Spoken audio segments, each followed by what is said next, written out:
ប្រាស់ផ្ទាល់ព្រមទាំងបានណែនាំផលិតផលទៅកាន់មនុស្សជាច្រើនដូច្នេះក្រុមហ៊ុន Atomy សូមប្រកល់វិញ្ញាបនបត្រទទួលស្គាល់ Sale Master ជូនទៅដល់សមាជិកឈ្មោះវណ្ណីយូឡុងនៅថ្ងៃសៅរ៍ទី27ខែមិថុនាឆ្នាំ2026អ្នកប្រកល់អគ្គនាយកក្រុមហ៊ុន Hat Han Gil ចាចូលរួមអបអរសាទរទៅដល់ Sale Master ថ្មីហើយថ្នាក់ដឹកនាំទាំងអស់គ្នាវេនក្រោយគឺជាវេនរបស់ថ្នាក់ដឹកនាំផងដែរចា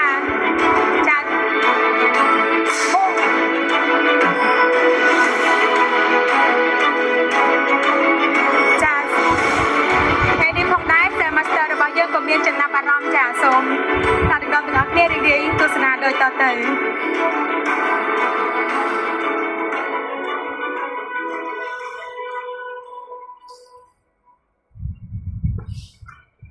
ជាបឋមខ្ញុំបាទ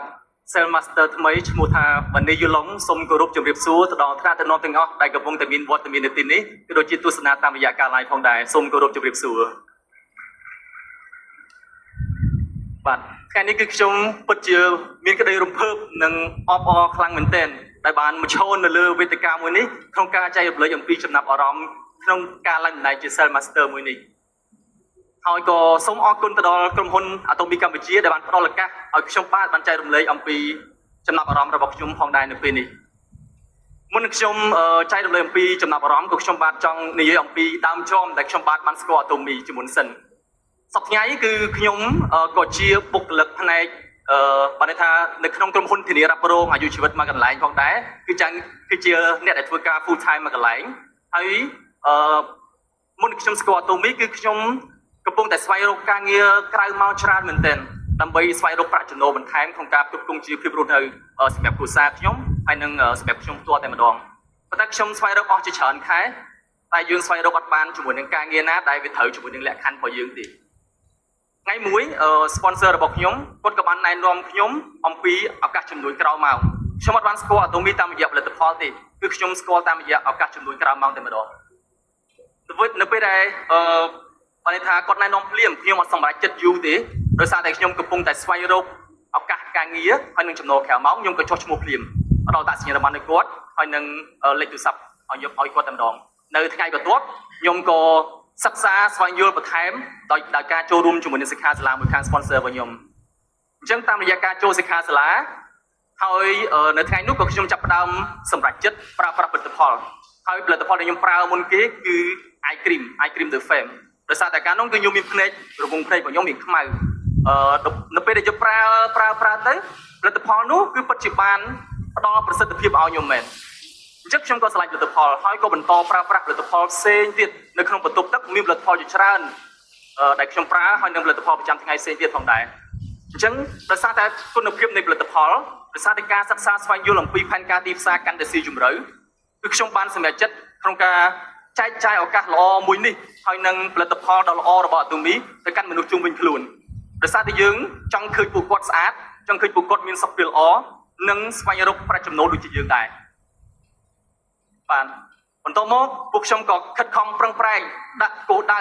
បាទជាមួយនឹងដៃគូជាមួយនឹង sponsor ដើម្បីសម្រេចតំណែងជា Sale Master មួយនេះតែម្ដងបាទហើយសមិទ្ធផលនៃការសម្រេចគោលដៅមួយនេះខ្ញុំមិនមែនសម្រេចបានតែឯងទេមិនមែនជាសមិទ្ធផលរបស់ខ្ញុំតែម្នាក់ឯងទេគឺជាសមិទ្ធផលដែលកើតឡើងរួមទាំងអស់គ្នាទី1ខ្ញុំសូមអរគុណទៅដល់ sponsor គ្រប់ជាន់ឋានៈជាពិសេសគឺ sponsor ផ្ទាល់ទី2អរគុណទៅដល់ក្រុមហ៊ុនដែលមានជាមួយនឹង promotion ផ្សេងក្នុងការជួយដល់សមាជិករបស់យើងទាំងអស់គ្នាទី3គឺខ្ញុំសូមអរគុណទៅដល់ដៃគូជាពិសេសរបស់ខ្ញុំគឺបងស្រីរបស់ខ្ញុំទាំងពីរនាក់ហើយនឹងបងអូនប្រុសរបស់ខ្ញុំម្នាក់គឺបានសហការយ៉ាងជិតស្និទ្ធមែនទែនក្នុងការធ្វើអាជីវកម្មមួយនេះអញ្ចឹងគ្រួសាររបស់យើងនឹងរីកចម្រើននឹងមានសេរីភាពហិរញ្ញវត្ថុនឹងមានសេរីភាពពេលវេលានឹងមានសុខភាពល្អហើយនឹងមានគេថានិរន្តរភាពនៃអាជីវកម្មមួយតាមរយៈការជ្រើសរើសយក Atomy មួយនេះឯង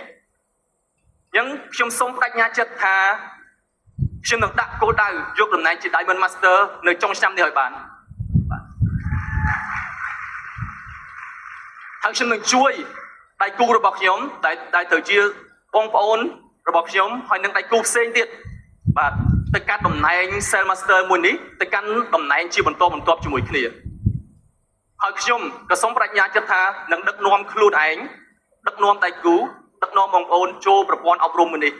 no meeting គឺ no success ដូចដែលImperial Master Lead គាត់បានលើកឡើងបើយើងអត់ចូលប្រព័ន្ធដោយផ្ដោតទេយើងមិនទទួលបានជោគជ័យទេអញ្ចឹងសូមចូលរួមប្រព័ន្ធដោយផ្ដោតឲ្យខ្លាំងប្រោតឲ្យខ្លាំងមែនទែនបាទទីចុងក្រោយនេះគឺខ្ញុំសូមលើកទឹកចិត្តដល់សមាជិកផ្សេងៗទៀតដែលគាត់កំពុងតែមានការងារពេញម៉ោងដូចជារូបខ្ញុំធ្វើបានអ្នកទាំងអស់គ្នាក៏អាចធ្វើបានដូចគ្នាហើយមួយទៀតអ្នកដែលចាប់យកអាជីវកម្មអាតូមីពេញម៉ោងគឺសូមផ្ដោតធ្វើឲ្យខ្លាំងនៅពេលដែលអ្នកផ្ដោតអ្នកនឹងទទួលបានលទ្ធផលឆាប់រហ័សសូមអរគុណច្រើនខ្ញុំសូមថ្លែងអំណរគុណទៅដល់សមាជិក